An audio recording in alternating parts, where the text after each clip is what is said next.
Let's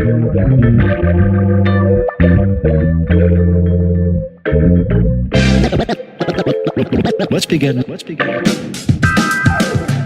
Hi folks, I'm back from a bit of a social media Sabbath, and I'm looking forward to talking with you folks about what's coming up in our lectionary and Sunday school passages for this coming week.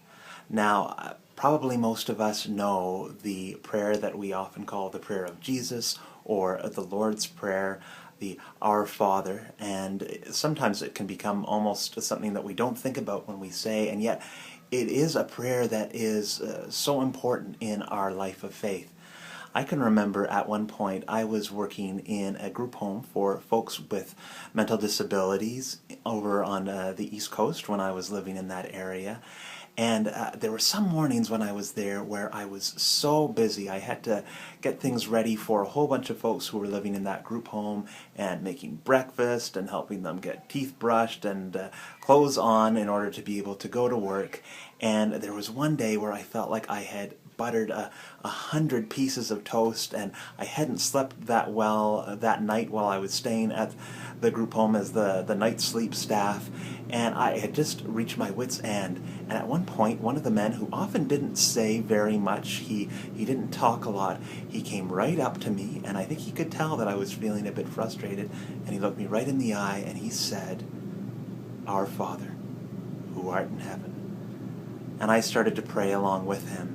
And it was a beautiful moment for me because it brought me back to my relationship with God, obviously, and a place of a deeper peace, even though I was in the midst of those moments of frustration.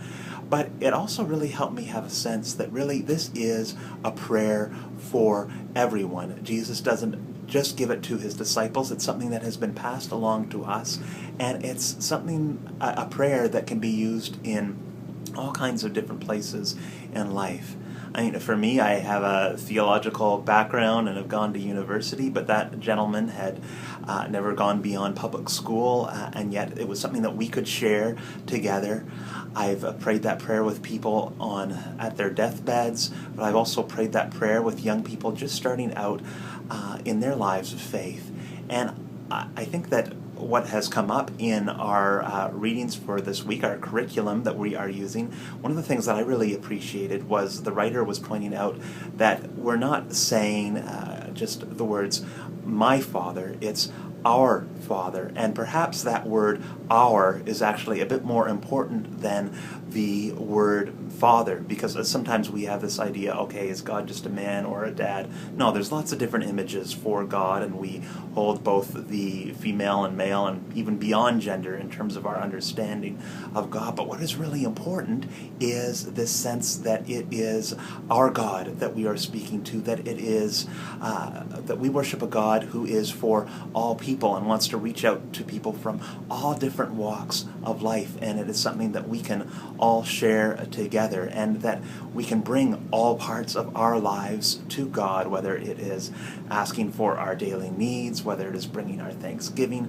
looking for protection, even looking for forgiveness in times where we've made mistakes. Well, I think for our young people, we want them to be able to bring all parts of their lives, and we also want them to know that this prayer that they share is something that isn't just something for one specific group, but is for all people, and that we can all relate to God in these simple but profound words.